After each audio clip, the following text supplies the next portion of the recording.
It appeared on the CNN website. Everyone's reading the CNN website during the Democratic convention. So while you're there, you run into some of the other stuff that's there. And this is something that was reproduced from, hold on to your hat, Oprah.com. This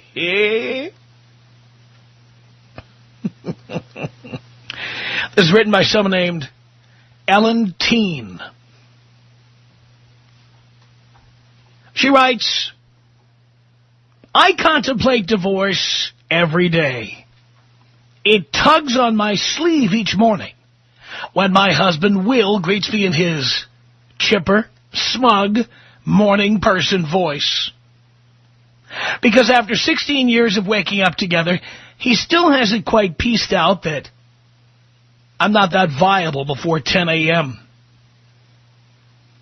It puts two hands on my forehead and mercilessly presses when he blurts out the exact wrong thing, such as, are you excited for your surprise party next Tuesday? When he lies to avoid the fight, what do you mean I left our apartment door open? I never even knew our apartment had a door. When he buttons his shirt and jacket into the wrong buttonholes, collars and seams unaligned like a vertical game of dominoes, with possibly a scrap of shirt tail zippered into his fly. It flicks me hard just under the eye when, during a parent-teacher conference, he raises his arm high in the air, scratches his armpit, and then absently smells his fingers. By the way, Will, are you still married to her? Just curious. Says here it slammed into me like a 4,000-pound Volvo station wagon one spring evening 4 years ago, although I remember it as if it were last year. He had dropped me off in front of a restaurant prior to finding a parking spot. As I crossed in front of the car, he pulled forward, happily smiling back over his left shoulder at some random fascinating bit. A sign with an interesting font, a new scaffolding, a diner that he may or may not have eaten at the week after he graduated from college, and plowed into me. The impact, while not wondrous enough to break bodies 12 ways, was sufficient to bounce me sidewise onto the hood, legs waving in the air like antennae, skirt flung somewhere up around my ears. For one whole second, New York City stood stock still and looked at my underwear. As I pounded the windshield with my fist and shouted, Will, stop the car. He finally faced forward, blink, blink, blink, trying, yes, truly trying to take it all in. And I heard him ask with mild astonishment, very faintly because windshield glass is surprisingly thick, what are you doing here? In retrospect, it was an excellent question, a question that I've asked myself from altar to present, both incessantly and occasionally. What am I doing here? Don't misunderstand. I would not, could not disparage my marriage. After 192 months, she just did disparage her marriage. After 192 months, Will and I remain, if not happily married, then steadily so. Our marital state is Indiana, say, or Connecticut. Some red areas, more blue. Less than bliss, better than disaster. We are arguably, to my widest range of reference, every couple. Nor is Will the very bad man that I've made him out to be. Rather, like every other male I know, he is merely a moderately bad man. The kind of man who will leave his longboat-sized shoes directly in the floor of our home's traffic so that one day I'll trip over them, break my neck, and die. After which he'll walk home from the morgue, grief-stricken, take off his shoes, and with a heavy heart leave them in the center of the room until they kill the housekeeper. Every man. Still, beneath the thumpingly ordinary nature of our marriage, every marriage, runs the silent chyron of divorce. It's the scarlet concept, the closely held contemplation of nearly every woman I know who has children who have been out of diapers for at least 2 years and a husband who won't be in them for another 30. It's the secret reverie of a demographic that freely discusses postpartum depression, eating disorders, and ambient dependence, often all in the same sentence, with the plain candor of golden brown toast. In a let it all hang out culture, this is the given that stays tucked in. Mind you, when I say midwife crisis, that's white, you crazy wabbit, midwife crisis, I mean the middle of married life kind, not the kind where you go to Yale to learn how to legally brandish a birthing stool. As one girlfriend remarked, it's the age of rage, a period of high irritation that lasts roughly 1 to 2 decades. As a colleague emailed me, it's the simmering underbelly of resentment. The 600-pound mosquito in the room. At a juncture where we thought we should have unearthed some modicum of certainty, we are turning into the Clash. If I go, will there be trouble? If I stay, will it be double? Should I stay or should I go? Our mothers knew better than to ponder such questions, at least not out loud in front of God and the hairdresser. They deliberately waited to reach the last straw until their children were grown and the house was paid for. At 25, they were ladies with lady clothes and lady hairdos, bona fide adults, the astronauts' wives. By 40, they were relics. But we with our 21st century access to youth, captured in a gleaming mason jar with a pink square of gingham rubber banded over the top. We are still visually tolerable, oh Jesus, if not downright irresistible when we're 30 or 35 or 40. And if you believe the fashion magazines, which, says the writer, I devoutly do, even 50 and 60-year-olds are, lick finger, touch to imaginary surface, make sizzle noise, pretty hot tickets. We are also tickets with jobs and disposable income. If we jump ship now, we're still attractive prospects who may have another shot at happiness. There's just that tricky wicket of determining whether eternal comfort resides in the tried and true or whether the untried will be truer. Our mothers, so old, too young, believed that marriage was the best they could get. We, the children of mothers who settled or were punished for not settling, wonder, is this as good as it gets? Our mothers feared being left alone. We crave time alone. Alone time is the new heroin. Darling, if you wanted to be alone, you didn't have to get married. Know what I'm saying? I've got plenty of alone time. Love it. The writer goes on to say, what are we doing here? We were groomed to think bigger and better. Achievement was our birthright, so it's small surprise that our marriages are more freighted. Marriage and its cruel cohort, fidelity, are a lot to expect from anyone, much less from swift-flying us.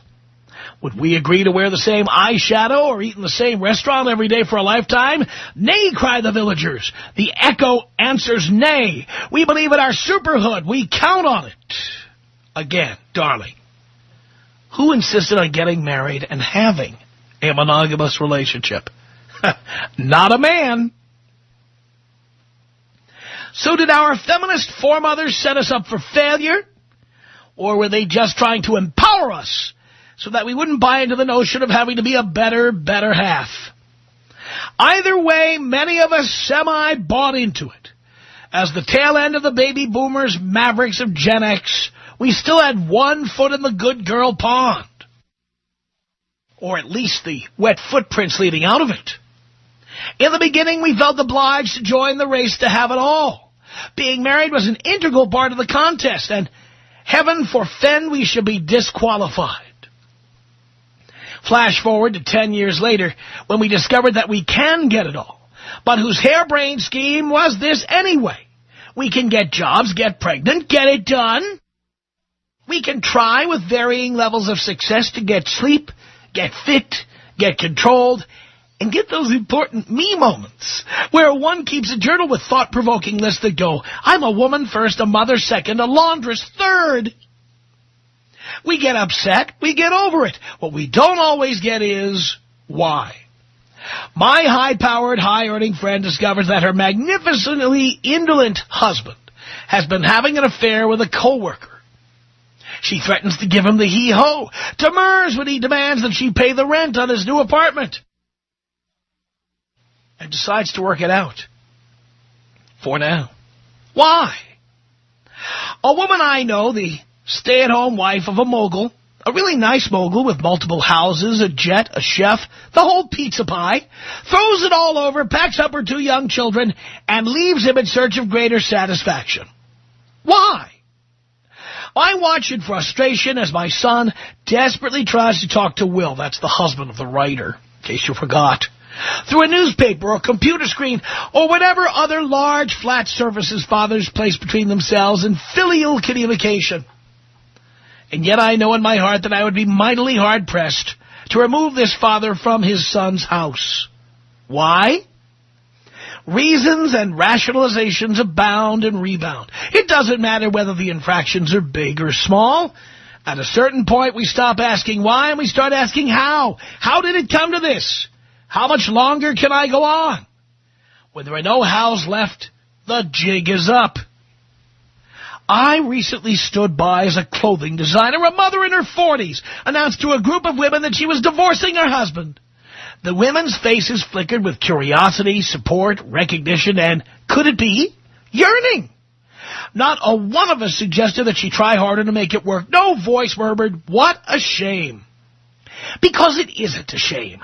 Divorce is no longer the shame that spits stain upon womanly merit. Conventional wisdom decrees that marriage takes work. But it doesn't take work. It is work. It's a job. Intermittently fulfilling and annoying with not enough vacation days. Divorce is a job, too, with even fewer vacation days. It's a matter of weighing your options. A friend once compared the prospect of leaving her husband leaving her husband to leaving her child's private school. The school wasn't entirely to her liking, but her daughter was happy there. It wasn't what she'd expected, but applying to other schools involved a lot of costly, complicated paperwork and the nagging uncertainty of whether another school would accept her and or really be that much better. Another friend viewed divorce as being akin to an extended juice fast. You're intrigued but skeptical, admiring yet apprehensive. Is it dangerous? Does it work? You're not completely sold. But then again, you can envision yourself attempting it down the road. What this says to me, other than my friends sure do come up with awfully good metaphors, is that women don't view divorce as a scary, shadowy behemoth. It's an unpalatable yet manageable task like changing schools or extreme dieting that may or may not yield a better result. To be sure, there will be throngs of angry women who will decry me for plunging a stake into the heart of holy matrimony. My husband is my lifeline, I've heard said. And that's bad news for the aorta. My husband and I never fight as another marital chestnut. Again, bad news, not to mention a big fat lie, since according to the experts, the strongest relationships are the ones in which people can continually agree to disagree. Really? Count me out. My husband is my best friend, others will aver.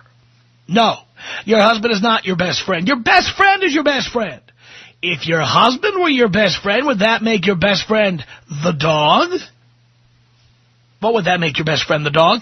When a woman tells me that her husband is the best friend, what I hear is, I don't really have any friends. But if self-delusion is your particular poison, well, that's just fine, too.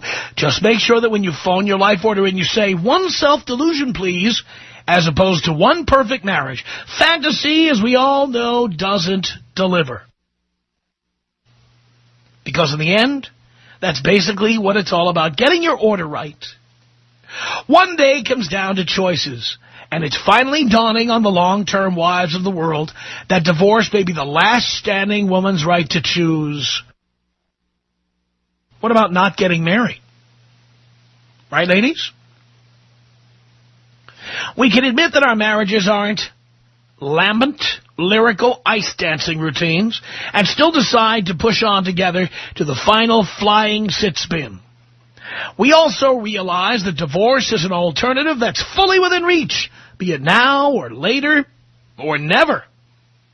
The more readily we acknowledge the solid utility of marriage, as one friend's husband put it, where have you heard this quote before, by the way? I'm essentially a checkbook at a sperm bank. But I'm okay with that. Somebody's okay with that. That's wonderful. The more ably we can splinter the box of marital fantasy that makes us feel stuck, trapped, obliged. One eloquent swing of the axe, and happiness is thrust firmly back into our own hands. This is not to say that dismantling one's marriage will automatically bring happiness. It's the idealization of marriage that needs to be shredded, along with its accompanying bumper sticker, wives make better women. I haven't seen that one. If we stay because we decide to, not because our ankles and wrists have been locked into societal expectations. If after various efforts we finally leave, we have the confidence to be the leavers and not the left. Having choices is a cornerstone of strength. Choosers won't be beggars. Thinking about divorce is kind of like living in New York City with its museums and theater and culture, a doctor friend of mine said. You may never actually go to any of these places, but for some reason, just the idea that you could if you wanted to makes you feel better. Maybe one day marriage, like the human appendix, male nipples, or your pinky toes, will become a vestigial structure that will in a millennium or two be obsolete. Our great-great-great-grandchildren's grandchildren will ask each other in passing, remember marriage? What was its function again? Was it that maladaptive organ that intermittently produced gastrointestinal antigens and sometimes got so inflamed that it painfully erupted? Yes. Yes, it was. Until that day of obsolescence, we can confront the dilemma and consider the choice a privilege. Once upon a time is the stuff of fairy tales. As for happily ever after, see appendix. That is Ellen Teen. And attention, Will Teen. I'm assuming your last name is Teen. Maybe it isn't. You should probably use your maiden name. Will, the husband of this chick, if I were you, I'd get out today. The best defense is a good offense. Mr. Pussy, why would you stay with somebody who just eviscerated you and your marriage in a piece like that? Outrageous. Outrageous that a woman would complain about marriage like this because, let's face it, for the most part, it's women who expect marriage, women who want to get married, women who suggest marriage, women who hint at marriage, women who beg for marriage, women who cajole for marriage. It is women who give out ultimata. If you don't marry me, this is it. It's women who do this. Ladies, if this is how it's going to end up, you being miserable and taking money from us, just stop asking us to get married. Stop threatening us. Stop giving us an ultimatum. Stop. I am so tired of hearing women complain about their husbands, complain about their marriages. These are the years of rage. That's what this piece said. 10 to 20 years of your marriage are years of rage at your husband? Then why the F do you want to get married? Why? As much as I admire Oprah Winfrey as a businesswoman, this is the kind of crapola that passes for logic in the Oprah world and the world of the morons who watch. No doubt about it. What do you think about this? It was originally Oprah.com with a woman complaining. Oh, boo-hoo-hoo. She claims to be happily married, but there she is, occasionally wishing she was divorced, thinking about being divorced. Oh, my God, shut up! You put a gun to your head to get married, lady? Please, anyone who doesn't want to get married, just let me know. 1-800-5800-TOM, that's our telephone number. Stephen on the Tom Leykis Show, hello. Hey, how's it going? Hey, okay. First of all, I want to let you know that my friend Nate Ingalls owns 7 plasma TVs inside of his house because of you. Excellent. Yeah, it's pretty good. He must not be married. I agree. I think that marriage these days are strictly to get married, get a divorce, sue for as much money as you can get, yada, yada, yada. But I also disagree that I'm 22, my parents are just about, one's 53 and my dad's just about 50. In their case, in their days, they actually had morals, you know? And they had the morals because they were old-fashioned from their parents' side. No, they that's not why. I don't agree with that. I don't agree with that. No? No, I don't. I believe that today you have many more options. Back in the day, women didn't go to work, so they couldn't be flirting with colleagues. They couldn't be going to happy hour with the other people at the office. No going to Monday Night Football with everybody from the office.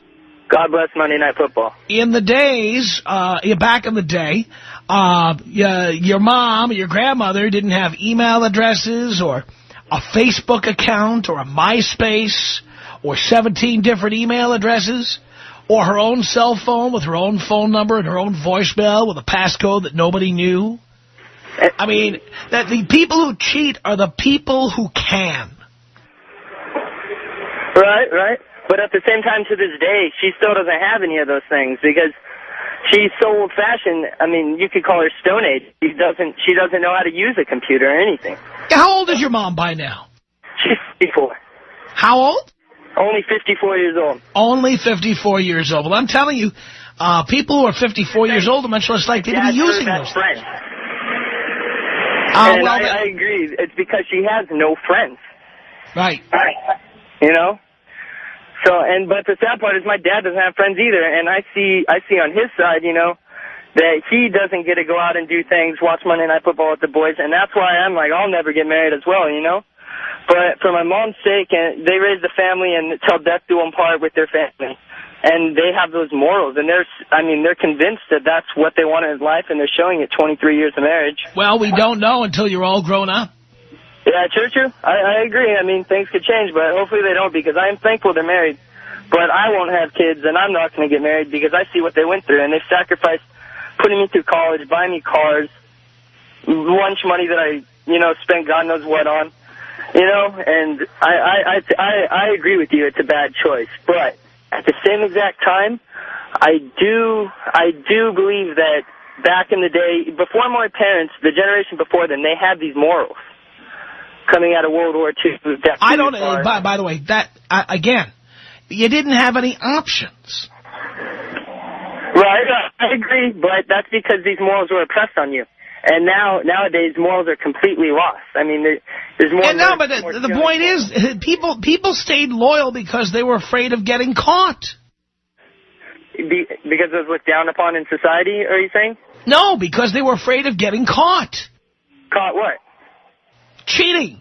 Because the way it worked way back when was, first of all, if you committed adultery, it would affect whether you got any money out of your divorce.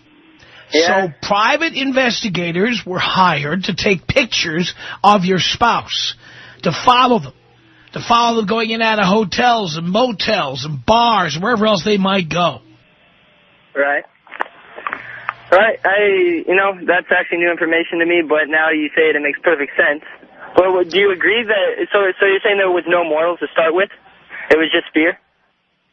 And I'm saying it had nothing to do with morals. I'm saying it had to do with the fact that society looked at you like a pariah. Right. I mean, now we find it fascinating. We love reading about people who cheat. We love reading about Paris Hilton and who she's with and what she's doing. And nowadays, women are scandalous, Women, going back to the book, The Bridges of Madison County and the movie, women think that's romantic. Movie about a woman having an affair. Oh, it's so romantic. Meryl Streep's having an affair. Isn't that romantic? I mean, it's all different now. Yeah, I agree. So what's the change? It's just the lack of fear and it's not looked down upon in society and there were no morals? Do I understand correctly or no? What I'm saying is that back in the day, you were afraid of getting caught. Right.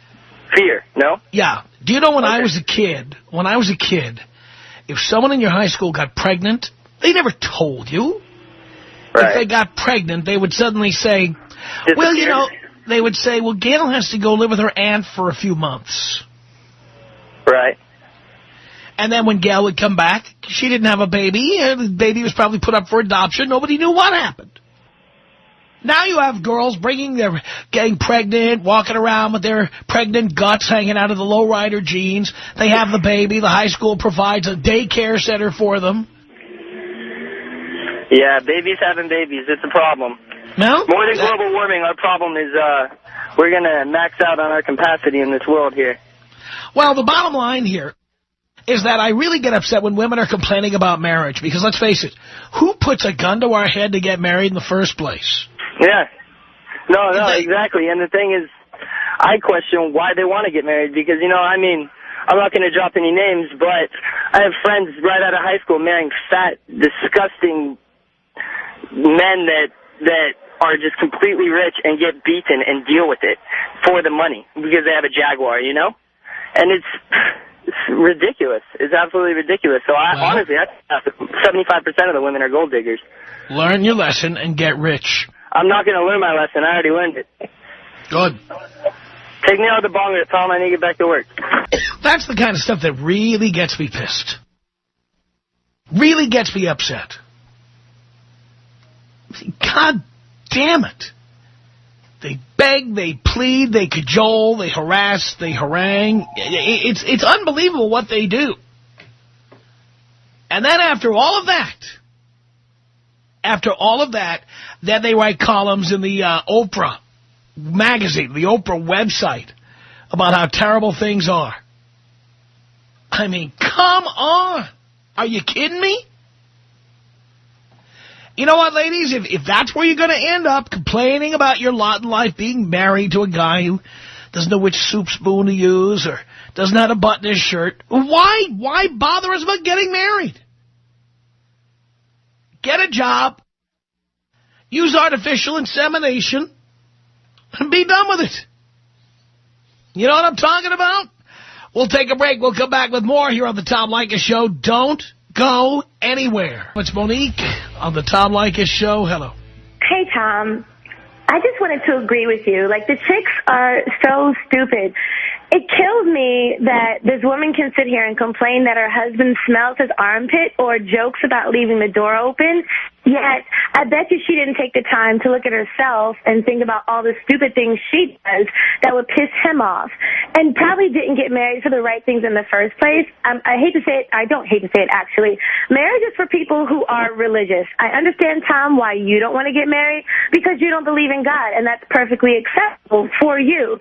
If you're not religious, don't get married. Unfortunately, it's a institution that was brought over from when the church and state weren't separated. But understand that not everybody has to get married. Everyone out there, you don't have to get married. It is not something that has to happen. Nobody has to get married. At all. Nobody. If you don't, the reason I'm getting married, and the reason why is because I know that I want to be a good wife. Not because I'm out there looking for a guy to, like you say, Tom, cast a role in my play or anything. I'm not looking for a husband. I just know that I'm doing things to be a good wife. And as long as you're focused on that, you'll be okay. It's just like, if you don't have to go to college to get a great job. You don't have to, but it's a lot easier if you go to college and have a great job. If you're not religious, it's going to make your marriage a hell of a lot harder. So don't do it if you haven't thought all about that. Pisses me off. Pisses me off. The whole thing pisses me off. Thank you. I appreciate the call. 1-800-5800-TOM. That's our telephone number. Here's Carrie on the Tom Leykis Show. Hello. Hi, Tom. How are you? Great. Good. Now, on the issue that you were talking about the women going out and working and then going to Monday Night Football and meeting up with, guys and things like that, I absolutely agree. I've been married for 15 years, and my husband chooses to keep me at home and not work for that specific reason, and I completely agree with him. Because agree with him. That's how so many of these marriages fall apart. Absolutely. My husband he's the ruler of my house. What he says goes, what he wants goes whenever he wants it. And I think women just need to back off and just understand that men are men. And that's what they are. Shut up. Quit nagging about it. and let them be what they are. If you just accept them for what they are, they're going to love you. They're going to love you that much more for just accepting them for what they are. I do what my husband tells me to do. And you know what? I am religious. I do believe in God, so. Well, most people say they do, and yet 1 out of 2 marriages ends in divorce. That is, yes, but that's not even in our vocabulary. The word divorce isn't in our vocabulary. It's just not. The agree to disagree thing, no. If I happen to have a thought in my head that I disagree with my husband on something that he says, I keep that to myself. I will keep that to myself, and I will outwardly agree with him and tell him, you're right, honey, I agree. Well, I've done the math. 82% of Americans say they believe in God. 50% of marriages end in divorce. That means that 64% of the people who get divorced, minimum, are religious. I don't think religious belief has anything to do with the divorce. I don't think the religious belief has anything to do with the divorce whatsoever. What has to do with the divorce is women not shutting their mouths. Them just not shutting their mouths. They just got to nag in their faces all the time and not just back up and say, yeah, you're right, honey. Like I said, I back them. Yeah, you know, that's been a big problem. Women don't know how to shut up. Absolutely. They really don't know how to shut up, and they need to understand that, you know, as far as the religious people go who believe in God, God created man first. we were second. Oh, Carrie, thank you for that. It's Tony on the Tom Leykis Show. Hello. Hey, Tom, how are you? Pretty good, Tony. I think, you know, the person that I'm married to somewhat resembles the idiot who wrote that letter. And the metaphor is that in the beginning, you know, I could have walked around smelling my armpits and acting like an idiot, and I was God. I couldn't have done anything wrong. That's right. And it seems like the richer I get, the better father that I am, the more committed to her versus my friends, the more I put her first, the more I forget about my own life, the more I'm replaceable. And in my own particular scenario, I mean, you just have never seen a young lady try so hard to get a man to stop his life and notice her. And it took 3 or 4 years. And I succumbed because I was very impressed with the commitment, and it felt good to be cared about that much or wanted that much. But after, you know, about 10 years, I'm dealing with somebody who essentially wants to replace me in spite of the fact that we have some kids together because I don't make enough money. I don't pay every single bill. I can't afford a lifestyle. She is at a point in her life where she feels like she's ready to step up. She can go to the next level, trade me in and get a better car. And, you know, I do believe in marriage. I think it can work for people who want to have family.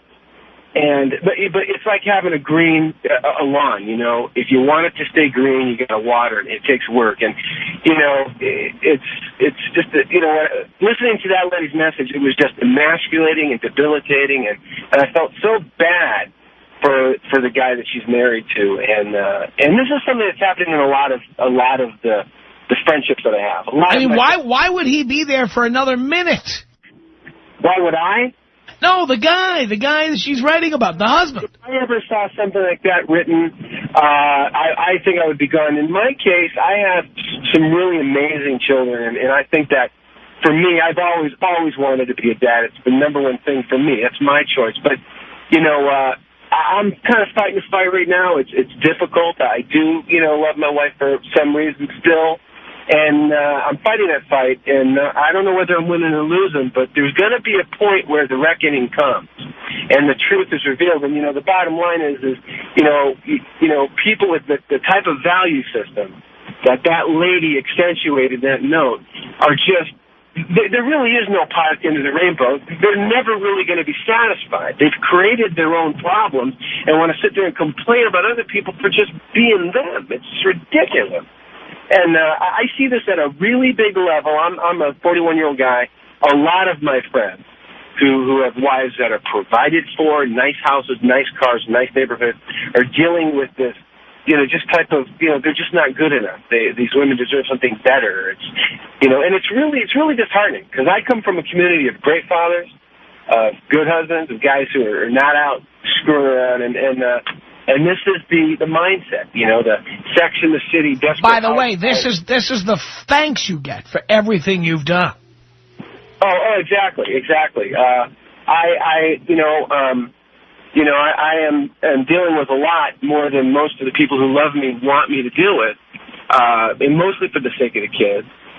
But I believe that family is important, and I believe that you got to work on it. And, I'm willing to put in some more time here, but you can only deal with it for so long before you sit there and go, you need to be important. You need to care about simply because that person made that choice and is committed to it. And, obviously people change. But in this particular way, it's absurd. You wanted it. You did everything you could to get it. You made a fool out of everybody, yourself, to get this. And now that it's here, you're sitting there saying to yourself, well, I deserve something better. I should have gotten more. I should be paid for. I should have somebody with more money. You're pathetic because you can't pay the bills. These are words these are things that I'm told. So, that letter really particularly was sickening. I felt sick to my stomach hearing it. Yeah, well, I agree with you, Tony. How many years have you been married? Going on about 12. So if you got a divorce now, you'd have to pay alimony for the rest of your life. Well, I don't know. Maybe I would. I mean, I'm dealing with somebody who's making about double what I am now. Things have kind of changed, Our businesses have gone up and down, and, the smell is a little bit different. I'm not sure how early it would work out. Maybe she'd have to pay you alimony for the rest of your life. Well, quite possibly. That may be the only reason why she's still here. I don't know. I'm working to find out what that truth is. And, the messages are mixed. And like I said, the real thing for me is my three amazing kids. And I want to keep it. I don't want to break the family unless I really feel like there isn't any hope. And sometimes there is a lot of hope, even when it does take a lot of patience. And if you decided to be married, and I have to live with that choice that I made. So I have to put in some effort. I'm not just going to pack my bags because I don't think that's fair. But I am smart enough to understand that if I keep driving into that brick wall and it doesn't give, that I know, that there's a better place for me to be, and I'll be a much better man and father in a world where I'm appreciated, not, beaten down like a dog because I just can't be good enough. I'm all of a sudden I'm not what was expected. It's not what she wanted, and it's, I'm committed for my children, but, there comes a time when men really have to listen to the signs and be honest with themselves. I don't think I'd ever get married again. I don't think you could pay me enough. Even if it meant inheriting millions, I think I'd rather have the time to myself because I think I'm better to people around me and definitely happier. I hope the guys are hearing that, those who are thinking about getting married. I hope they're hearing what you say to them. Because it's painful. It's painful. No matter what you do, that's the thanks you get. Our email address, tom@blowmeuptom.com. The Tom Leykis Show.